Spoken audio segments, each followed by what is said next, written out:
Ever feel like you're just spinning your wheels? Like you're constantly doing for everyone else but Oh, yourself. yeah. Yeah.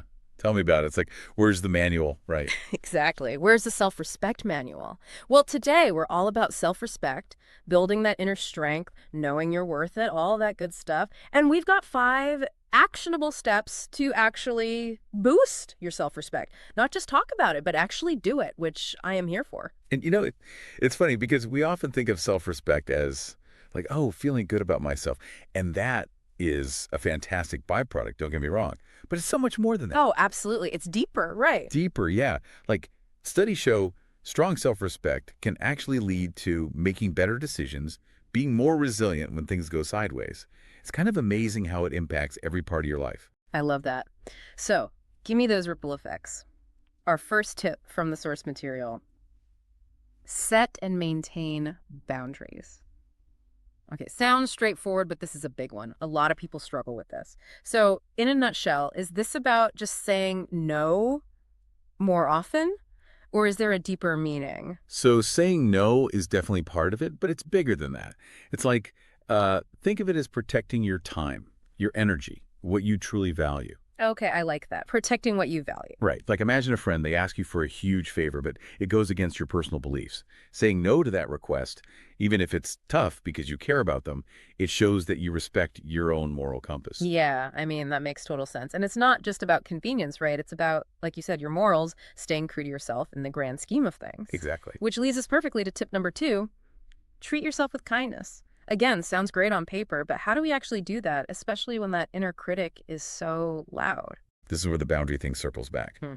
Would you let a friend talk to you the way you sometimes talk to yourself? Oh, never. No way. Exactly. So imagine that mental stop sign for those negative thoughts. And on the flip side, actively look for things to be grateful for about yourself. Even small wins. Celebrate them. So almost like reframing the way we talk to ourselves. Like, be a good friend to yourself. I like it. All right, up next, prioritize your needs. This one always gets me a little, because isn't that a bit, selfish?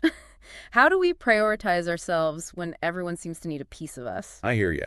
But think about it this way. It's actually the opposite of selfish. Oh, how so? Well, if you're running on empty all the time, giving, you're not really any good to anyone, are you? True, true. Right? It's like they say on airplanes, put your own oxygen mask on first. Hmm. So even scheduling just 15 minutes of me time can recharge you so you can then show up better for others. Okay, that is a much better way to frame it. Like, it's not that you don't care, it's that you also have to take care of yourself. Exactly. It's respecting your own capacity. Hmm. And saying not now instead of yes all the time is a great way to start. Love it. All right, we're on a roll. 2 more left, and they seem pretty connected. Acknowledge your worth and stand by your values. Now, I can already hear some people thinking, wait, reflecting on how great I am, isn't that a bit, I don't know, braggy?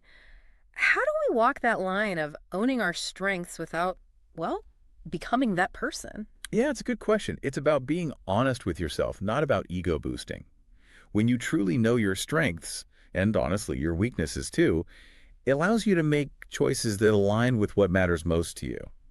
It gives you that inner compass, you That know? makes sense. So give me an example of that. Okay, so let's say you're offered a promotion. Awesome, right? But it requires you to compromise your ethics. Standing by your values might mean turning down that promotion, even if it means more money.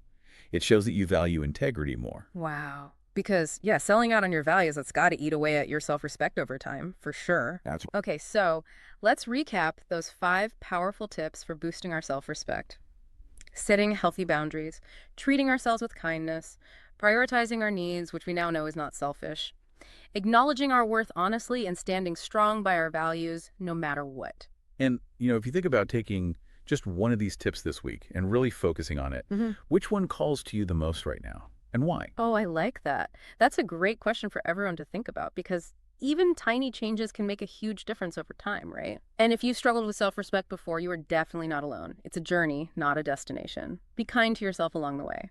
Until next time, deep divers.